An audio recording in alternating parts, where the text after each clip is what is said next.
देखो नेक्स्ट हमने वेरिएशन पढ़ लिया, मोलर कंडक्टिविटी एंड कंडक्टिविटी का ऑन डाइल्यूशन पे क्या क्या इफेक्ट पड़ता है। तो थोड़ा सा मैं फिर से एक बार रिवाइंड करा देता हूँ। अगर मैं बात करूँ कंडक्टिविटी ऑन डाइल्यूशन पे क्या हो रहा है, डिक्रीज हो रहा था, एंड ऑन डाइल्यूशन पे मोलर कंडक्टिविटी क्या हो रहा था, इंक्रीज हो रहा था। ठीक है, अगर मैं बात करूँ ऑन डाइल्यूशन पे कैसे, पहले तो ये क्या होता है, मोलर कंडक्टिविटी होता है। अगर मैं बात करूँ डाइल्यूशन, तो डाइल्यूशन पे ये क्या होता है, इस तरीके से रिप्रेजेंट करते हैं, लैम्डा एम नॉट। ठीक है, अगर हम इनफाइनाइट डाइल्यूशन की बात करें तो इनफाइनाइट में इस तरीके से रिप्रेजेंट करते हैं। इनफाइनाइट का मतलब पूरा का पूरा कंसंट्रेशन एकदम उसका डाइल्यूट हो जाए, तब तक आप पानी उसमें पोर करते जाइए जब तक वो पूरी तरीके से डाइल्यूट नहीं हो जाए। तो ये तीन रिप्रेजेंटेशन, ये तो ऑलरेडी आप पढ़ लिए हो, लैम्डा एम, ठीक है, ये लैम्डा एम नॉट है ऑन डाइल्यूशन पे, ये इनफाइनाइट डाइल्यूशन पे है। ठीक है, तो इस तरीके से ये रिप्रेजेंटेशन होगा। अब हम लोग के पास नेक्स्ट टॉपिक है जो हमारे पास मोलर कंडक्टिविटी होगी, variation of molar conductivity. Direct लिख रहा हूँ, molar conductivity of strong and for weak electrolyte, for strong and weak electrolyte। ठीक है, अब हम लोग बात करेंगे variation of molar conductivity for strong and weak electrolyte के लिए। तो देखो सिंपल सा केस, इसके लिए मैं थोड़ा सा आपको कुछ बताता हूँ। पहले स्ट्रॉन्ग एंड वीक की बात करूँ तो स्ट्रॉन्ग जो इलेक्ट्रोलाइट होता है, स्ट्रॉन्ग इलेक्ट्रोलाइट में जो कम्प्लीटली डिसोसिएट होता है, जैसे मैं बात करूँ H2SO4 में आप डबल साइडेड एरो कभी नहीं देखे होगे, आप सिंगल साइडेड ही एरो देखे होगे, यानी वन साइडेड रिएक्शन, यानी पूरी तरीके से इसमें कम्प्लीटली डिसोसिएशन हो जाता है। तो ये क्या होगा, SO4 डबल माइनस होगा, 2H+ and SO4 double minus होगा।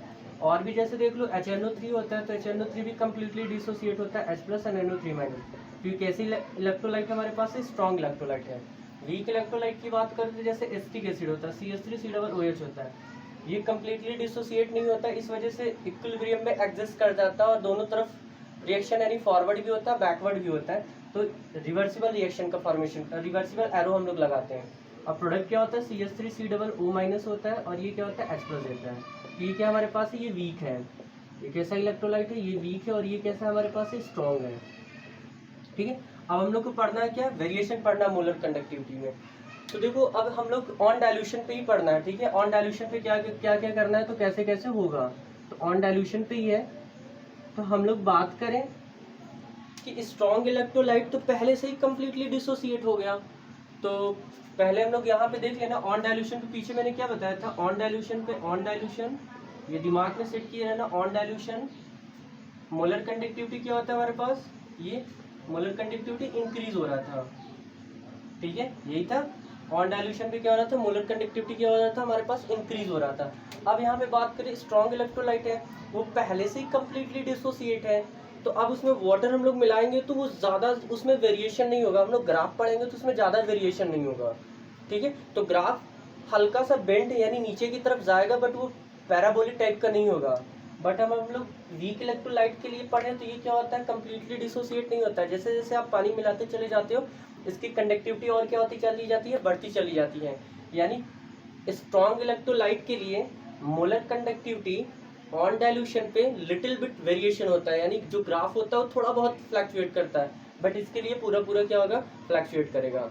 तो इसको बताने के लिए एक हमारे पास साइंटिस्ट थे जिनका नाम था डीवाई हकल्स ओनसागर, डीवाई हकल ओनसागर, ये तीन साइंटिस्ट थे, ओनसागर, हैकल्स और डीवाई। पहले इन्होंने तीनों ने अलग अलग अपना इक्वेशन दिया था, तो आपके एनसीईआरटी में तीनों को मिला के है।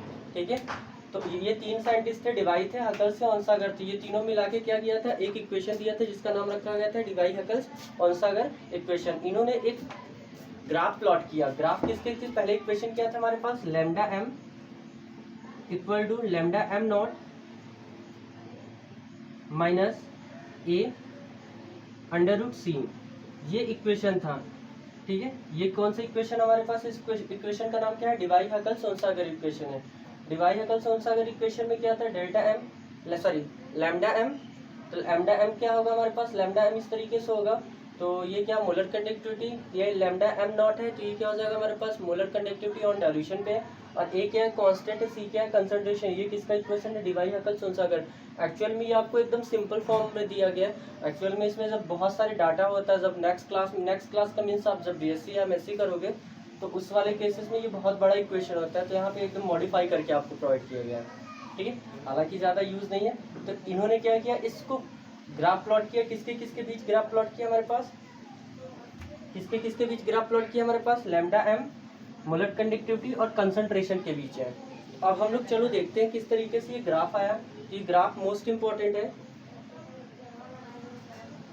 ये जरूर आप नोट करना, ये आपके बीएचयू बीएससी का जब आप एग्जाम दोगे तो इसमें ये कई बार आया हुआ है, डिवाई-हकल-सोनसागर का इक्वेशन कौन सा है, तो ये है, और किसके किसके बीच ग्राफ प्लॉट किया जाता है, ग्राफ में कुछ कंडीशन भी है तो वो भी बताया जाएगा।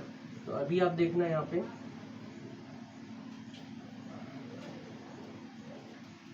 तो अब देखो मैं ग्राफ प्लॉट करता हूँ कुछ इस तरीके से, ये लैम्डा एम होगा और ये कंसंट्रेशन सी हो जाएगा, ठीक है। तो स्ट्रॉन्ग इलेक्ट्रोलाइट के लिए हम लोग के पास ग्राफ ऐसे आता है, और वीक इलेक्ट्रोलाइट के लिए ग्राफ कैसे जाएगा हमारे पास, कुछ इस तरीके से जाएगा, ठीक है। ये किसके लिए होगा हमारे पास, स्ट्रॉन्ग इलेक्ट्रोलाइट, और ये किसके लिए होगा, वीक इलेक्ट्रोलाइट के लिए हो जाएगा, ठीक है। स्ट्रॉन्ग में जैसे सपोज कर लो आप क्या हो जाएगा, HCl ले लो, और वीक में जैसे आप सपोज कर लो CS3 COOH ले लो। तो ये ग्राफ वेरी वेरी इंपॉर्टेंट है, ये कई बार बीएचयू बीएससी में भी आया हुआ है, और ग्राफ में ये ए और बी करके रखा हुआ था, ठीक है। तो पहले फिर से एक बार आप समझना, तो देखो मैं फिर से एक बार बोल रहा हूँ, आपको पढ़ना स्ट्रॉन्ग एंड वीक इलेक्ट्रोलाइट का variation on dilution and concentration का मोलर कंडक्टिविटी के साथ, ठीक है। तो एक डिवाई-हकल, पहली बात तो स्ट्रॉन्ग इलेक्ट्रोलाइट जो होता है वो पहले से ऑलरेडी कम्प्लीटली डिसोसिएट होता है, तो उस पर ज़्यादा फर्क नहीं पड़ने वाला। फर्क किस पे ज़्यादा पड़ेगा, जो वीक इलेक्ट्रोलाइट होगा, क्योंकि कम्प्लीटली डिसोसिएट नहीं है।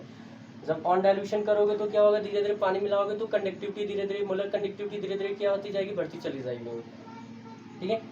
तो एक साइंटिस्ट तीन थे हमारे पास, डिवाई-हकल-सोनसागर जी थे, उन्होंने एक इक्वेशन दिया जिसका नाम रखा गया डिवाई-हकल-सोनसागर, और उन्होंने ग्राफ प्लॉट किया किसके बीच, सी कंसंट्रेशन और डेल्टा एम के बीच, लैम्डा एम के बीच ग्राफ प्लॉट किया।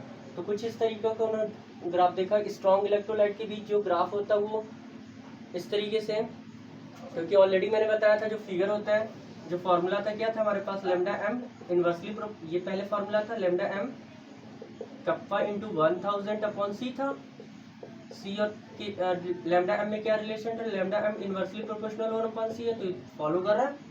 यहाँ पे देखो नीचे आ रहा ग्राफ, ठीक है, ग्राफ क्या हो रहा है, कंसंट्रेशन के साथ क्या हो रहा है, इंक्रीज और डिक्रीज कर रहा है।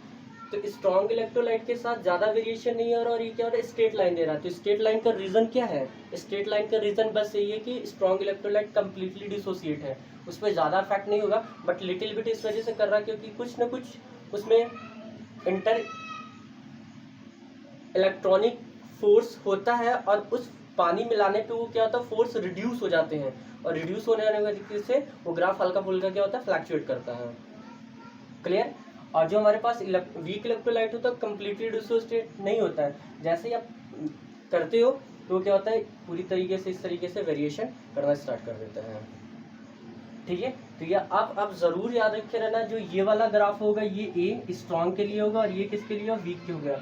अब पेपर में कैसे आता है बीएचयू वाले में कि ये ए और यहाँ से ये हटा देगा और ये हटा देगा, बोलेगा एक किस इलेक्ट्रोलाइट के लिए ग्राफ होता है, ए और बी, तो वहाँ पे ऑप्शन में होगा strong electrolyte, weak electrolyte, weak electrolyte, strong, strong strong, weak weak. तो ये आपको याद रखना है। और ग्राफ किसके किसके बीच होता है, लैम्डा एम और √c के बीच होता है, क्लियर, बात समझ में आती है। तो ये दोनों हमारे पास ग्राफ इस तरीके से हो जाएगा, ये स्ट्रॉन्ग इलेक्ट्रोलाइट के लिए, वीक इलेक्ट्रोलाइट के लिए, ठीक है। तो ये आप नोट कर लीजिए, ये टॉपिक खत्म हो गया। लास्ट टॉपिक हमारे पास चलेगा खोलाउच लॉ। खोलाउच लॉ पे भी न्यूमेरिकल आता है, तो छोटा सा टॉपिक है, उसमें न्यूमेरिकल में बता दूंगा, चैप्टर फिनिश हो जाएगा, ठीक है। तो आप ये नोट कर लीजिए।